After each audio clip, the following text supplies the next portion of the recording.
गुरुर् ब्रह्मा गुरुर्विष्णु गुरुर्देवो महेश्वरः गुरुर् साक्षात् परब्रह्म तस्मै श्री गुरुवे नमः। नमस्कार मित्रों, एक बार फिर से आप सभी का आपके अपने YouTube चैनल अमेजिंग शिक्षा में बहुत बहुत हार्दिक अभिनंदन व स्वागत है। मित्रों, आज एक ऐसा विषय हम लेकर के आए हैं जिसका आप सभी को बहुत ही बेसब्री से इंतजार रहता है और सभी का एक प्रश्न होता है कि कोई भी परीक्षा हो उसमें यदि इस विषय से संबंधित प्रश्न ना आए तो ऐसा लगता है कि जैसे पेपर में कुछ अधूरापन है ना। तो वो विषय क्या है हमारा? वो होती है हमारी संधि। ठीक है, सभी ने नाम सुना हुआ है और आपने पढ़ा भी होगा। लेकिन एक बात मैं कहना चाहूँगा, यदि आपको वर्णों का ज्ञान नहीं है, यदि आपने वर्ण नहीं पढ़े, स्वर और व्यंजन नहीं सीखे, तो आपको बहुत सी समस्याएं संधि को समझने में आएंगी। ठीक है, इससे जो पहले हमारी वीडियो है उसमें जो वर्णों का पूरा आकलन, पूरा वर्गीकरण, स्वर, व्यंजन, अयोगवा, वो सारा उसमें जो है करवाया हुआ है। तो यदि आपने वो वीडियो नहीं देखी है तो वो वीडियो जरूर देख लें आप, क्योंकि जब स्वर और व्यंजन समझ में आ जाएगा तो संधि तो कुछ भी नहीं, तो बहुत ही सरल विषय है, बहुत आसान विषय है। लेकिन इसका जो आधार है, संधि का जो आधार है, वो है वर्णों का ज्ञान होना। ठीक है, तो वर्णों का जो है ज्ञान आवश्यक है। आप वो पहली वीडियो देख लें, उसके बाद जो है संधि में आपको कोई समस्या नहीं आएगी। ठीक है, तो आइए हम आरंभ करते हैं। संधि,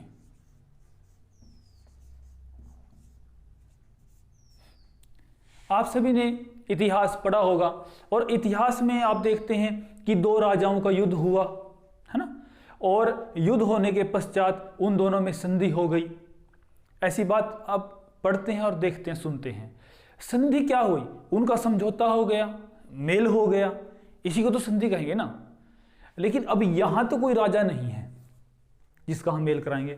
यहां किसका मेल होगा? यहां दो वर्णों का मेल होता है।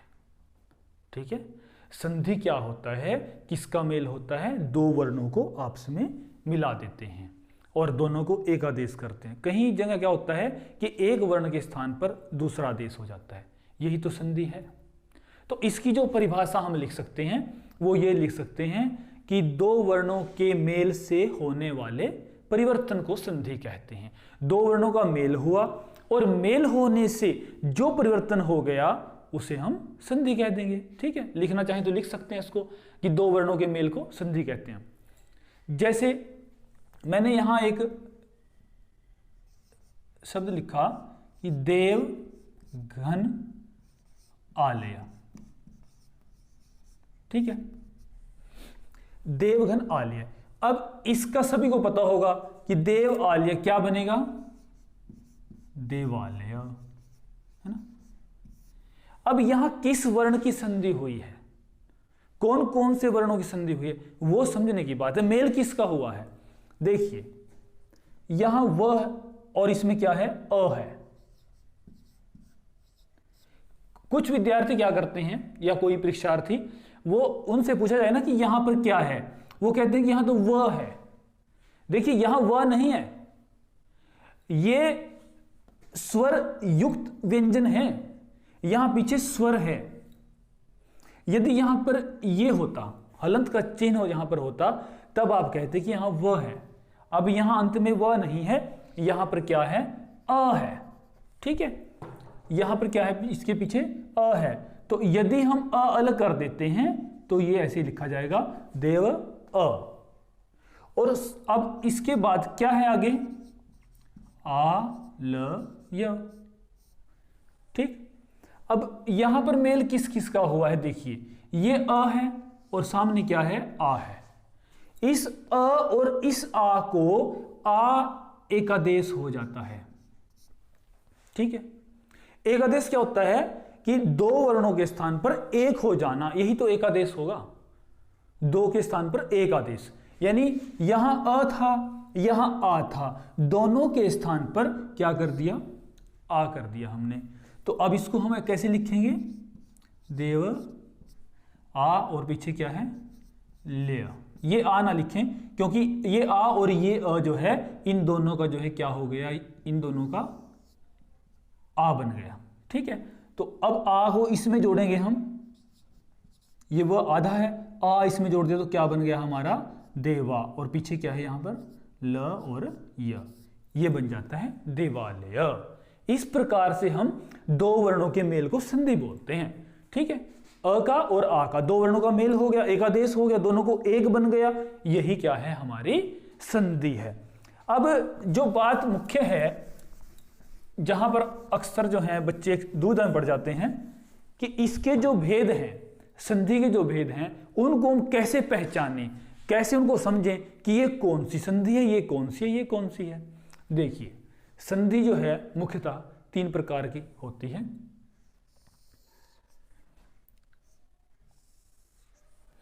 पहली है स्वर संधि, ठीक है, दूसरी है व्यंजन संधि, और तीसरी है विसर्ग संधि। ये आप वर्ण में समझ चुके हैं कि स्वर क्या होता है। मैं फिर वही बात मैं बार बार रिपीट करता हूं कि आप जो इससे पहली वीडियो है जिसमें वर्ण का पूरा ज्ञान वहां पर आपको दिया गया है, उसको आप जरूर देख लीजिए। यदि आपको स्वर और व्यंजन समझ में आ गया तो समझ लीजिए संधि में आपको कोई दिक्कत नहीं आएगी। स्वर जो है स्वर संधि है, यह होगी हमारी व्यंजन संधि, और यह हो गया विसर्ग। देखिए अब अंतर देखिए आप क्या होता है। स्वर संधि में क्या होता है, स्वर का स्वर से मेल होता है। ये जो हमें ध्यान रखनी है बात, स्वर का किससे मेल होगा, यहां पर स्वर से होगा।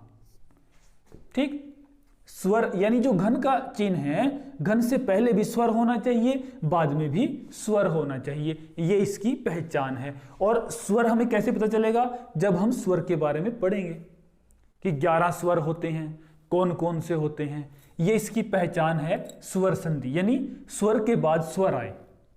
अब व्यंजन संधि क्या पहचान है, इसमें क्या होगा, व्यंजन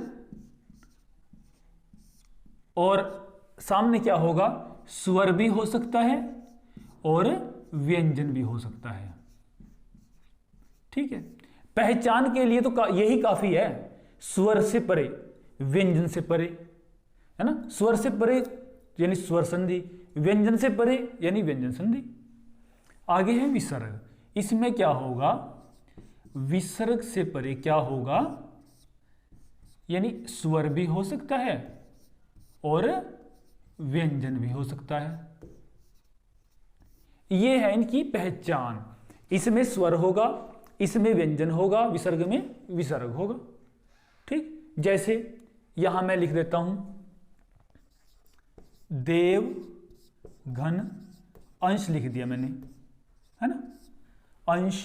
देखिए इस व में क्या है, अ है, यहां पर अगर मैं ऐसे लिखूं, इसको हम पहले पढ़ चुके हैं, इसमें क्या है, अ है, और सामने क्या है, अ है ना, अ क्या है, स्वर है, और ये क्या है, ये भी स्वर है।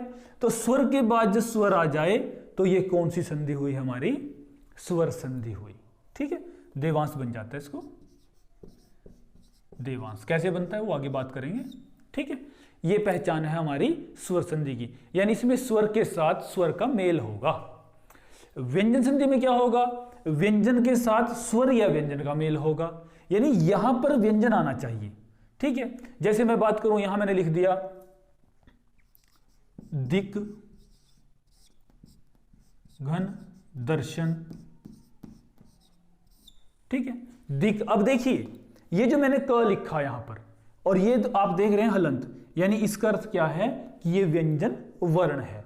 यदि मैं इसको यहां ऐसे लिख देता, ये क हो गया, हम ये ना लगाएं, चिन्ह ये लगाएं, तो ये क्या बन जाएगा, हमारा स्वर आएगा पीछे, यानी अ की आवाज आएगी। लेकिन यहां पर क्या है, ये हलंत जो इसलिए लगाया क्योंकि ये व्यंजन है।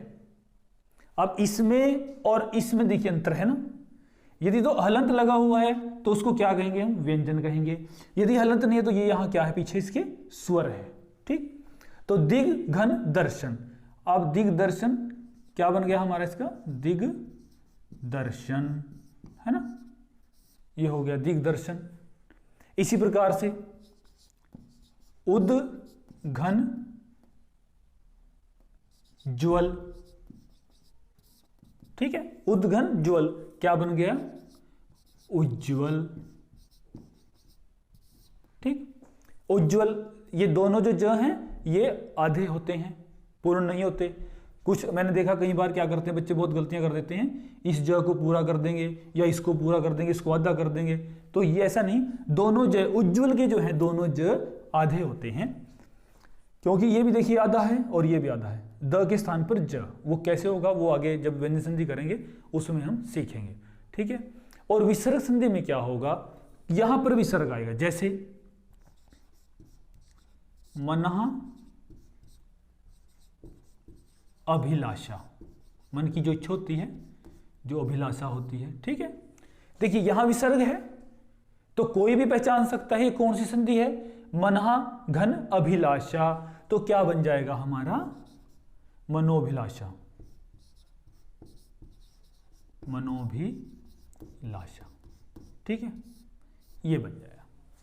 इसी प्रकार कोई दूसरा ले लेते हैं, मनः घन वेग।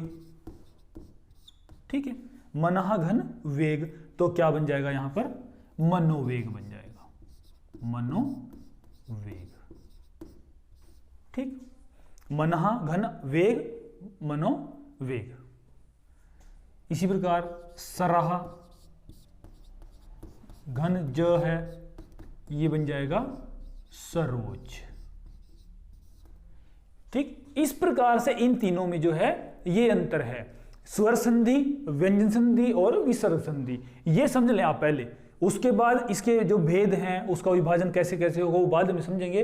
लेकिन पहले तो हमें यही पता होना चाहिए, इनकी पहचान पता होनी चाहिए कि स्वर संधि क्या है, व्यंजन संधि क्या है और विसर्ग संधि क्या है। स्वर संधि यानी स्वर का स्वर के साथ मेल, व्यंजन संधि व्यंजन का स्वर या व्यंजन के साथ मेल होता है, और विसर्ग संधि विसर्ग का स्वर या व्यंजन के साथ मेल होता है। इनकी पहचान पता होगी तभी तो हम आगे कर पाएंगे ना। ठीक है, तो ये इनकी पहचान है। अब हम बात करेंगे स्वर संधि की।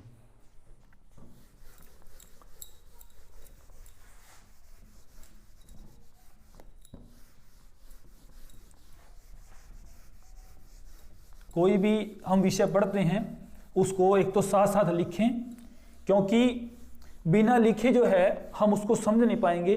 आप खुद का सामान तैयार कीजिए, आप कहीं से भी पढ़ रहे हैं, किसी पुस्तक से, किसी से, मेरे भाई बंधु से, आप YouTube से सीख रहे हैं, पढ़ रहे हैं, कोई बात नहीं, कहीं से भी जहां आपको अच्छा लगे वहां से आप पढ़िए। ठीक है, लेकिन जो भी आप सीख रहे हैं वहां से उसको लिखने का जरूर प्रयास कीजिए। ठीक, तो संधि में जो सबसे पहला हमारा जो उसका भाग है, भेद है, वो है स्वर संधि। ठीक है, स्वर संधि के हम मुख्य रूप से कितने भाग यहां पर होते हैं, इसमें करते हैं 5। ठीक है, कौन कौन से, दीर्घ संधि, गुण,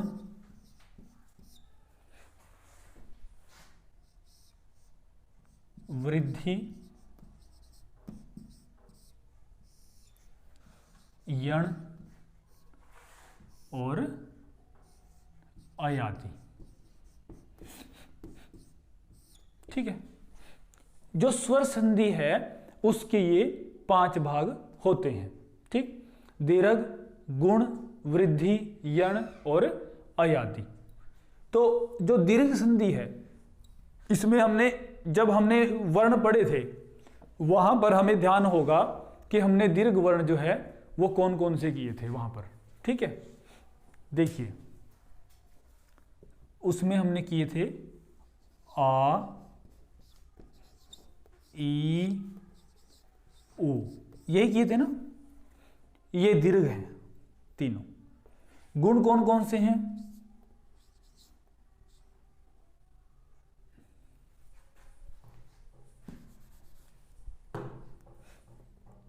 ए, ओ और अर, ये जो हैं गुण हैं। इनकी पहचान कर लें ध्यान से कि कौन कौन सा वर्ण जो है वो क्या होता है।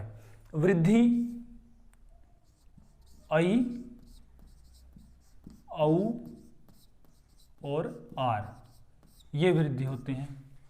यण नाम से पता चल जाता है, य व र ल। ठीक है, ल का प्रयोग वैसे संस्कृत में किया जाता है, हिंदी में इसका प्रयोग नहीं होता। तो अयादि, अय, आय, अव और आव। ठीक, ये जो चार हैं ये अयादि के अंतर्गत आते हैं। ठीक है, इनका हम एक एक उदाहरण देख लें, दो दो। देखिए कैसे बनता है।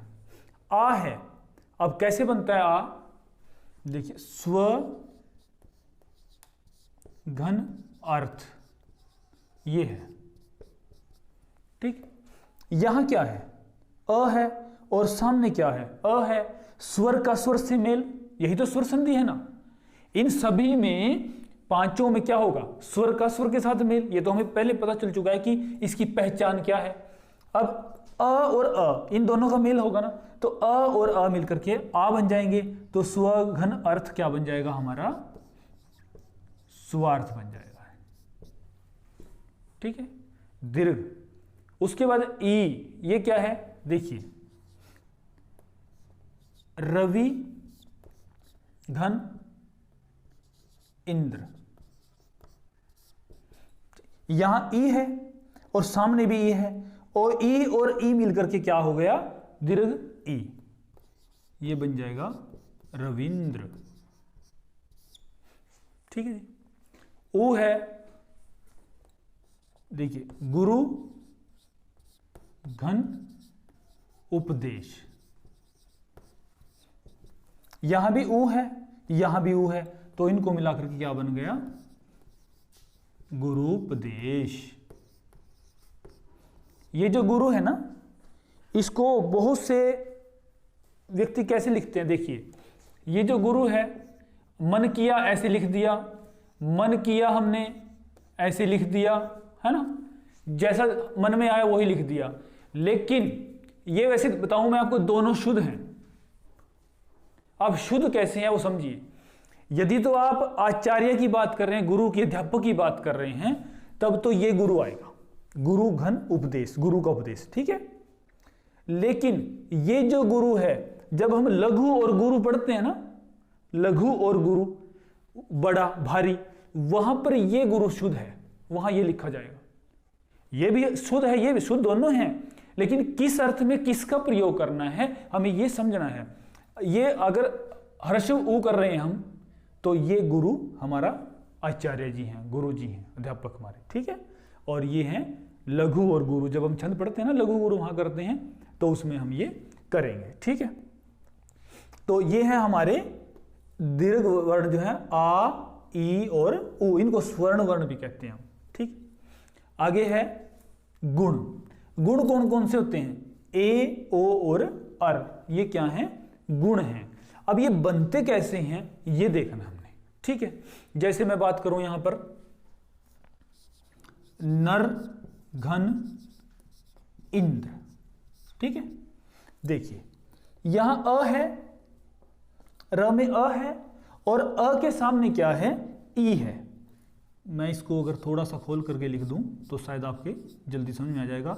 अ और ई, देखिए अ के सामने जब भी कहीं ई आ जाए, या आ के सामने ई आ जाए, या अ के सामने ई आ जाए दीर्घ, तो इन दोनों के स्थान पर हम क्या कर देते हैं, ए कर देते हैं।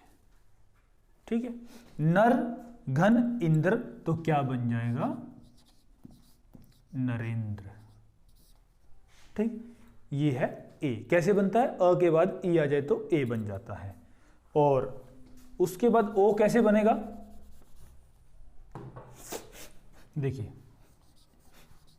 महाघन उदय, है ना। अ के बाद यदि ऊ आ जाता है तो वहां पर हम क्या बना देंगे, इसको ओ कर देते हैं, तो ये हो जाएगा महोदया। ठीक, महाघन उदय महोदय। और अर कैसे बनता है, महाघन ऋषि। आ के बाद अगर री आ जाता है, आ से परे री हो तो दोनों के स्थान पर क्या हो जाता है, अर हो जाता है, ये बन जाएगा महर्षि।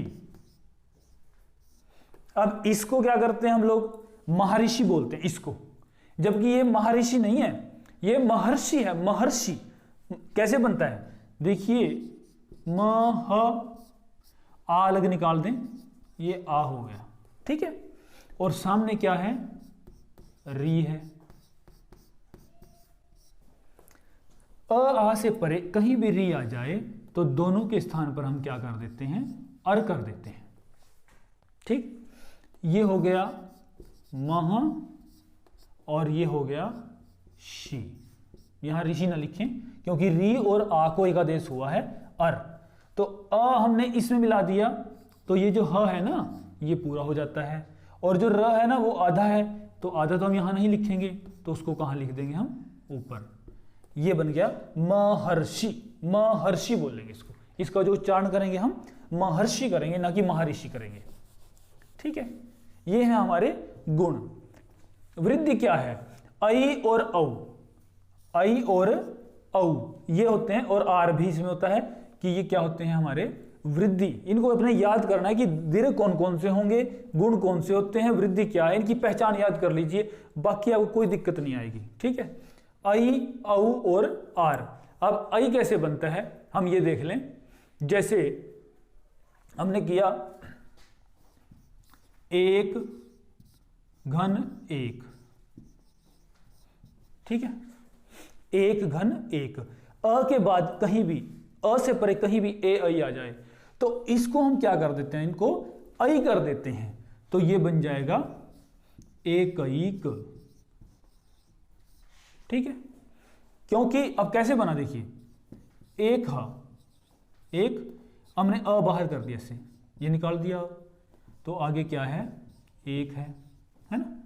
तो जहां भी अ से परे ए हो तो दोनों के स्थान पर क्या कर देते हैं, ऐ कर देते हैं, ठीक है।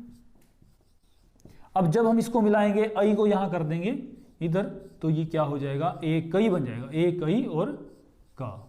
इस प्रकार से क्या बन जाता है, एकैक। तो ये है हमारी वृद्धि। उसके बाद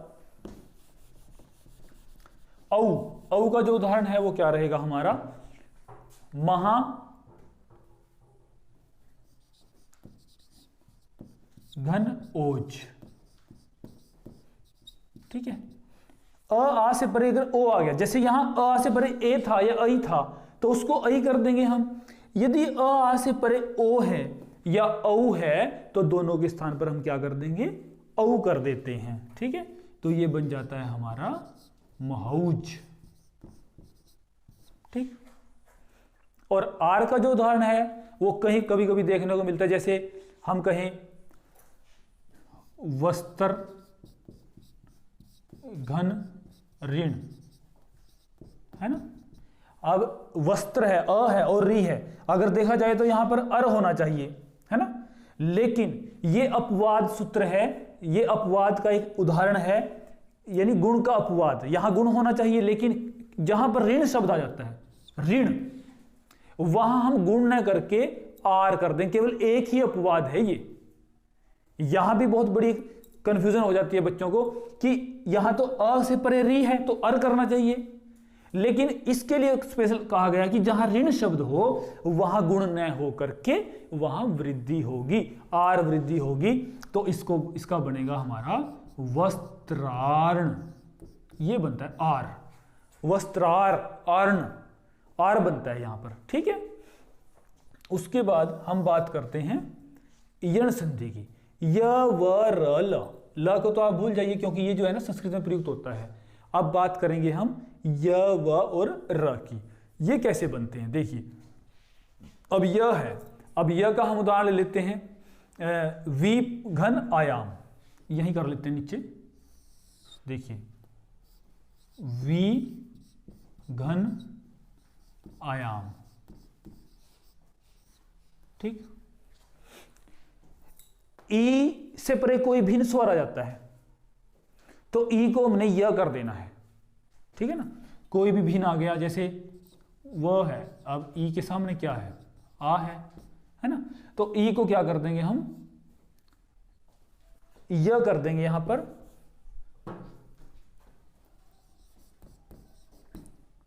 ये तो आधा ही रहेगा, ई को क्या हो गया, य हो गया। अब ये आधा है, आ उसमें मिला देंगे तो क्या बन गया, या व्यायाम, ये बनेगा। ठीक है, यानी ई को क्या आदेश हो जाएगा, ये आदेश हो जाएगा। देखिए अब ये जो तीन संधियां हैं, दीर्घ है, गुण है, वृद्धि है, यहां पर एकादेश होता है।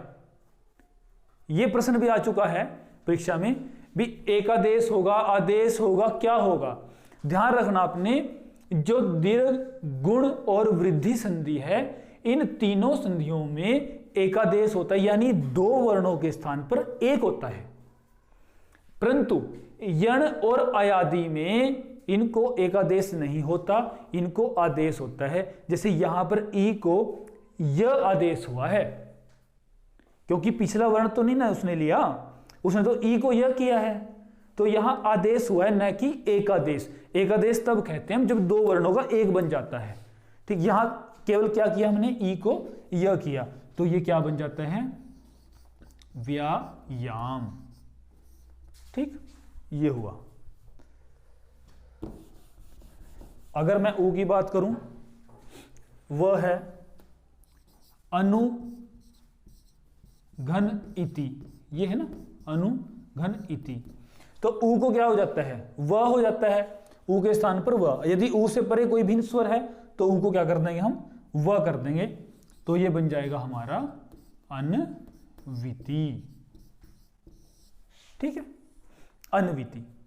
और र की बात करें, जैसे हम बात करें कि मातृ घन आज्ञा, मातृ है, री है ना, मातृघन आज्ञा, तो री को क्या हुआ, र हुआ, तो क्या बन गया हमारा, मात्राज्ञा। क्या बन जाता है हमारा, मात्राज्ञा।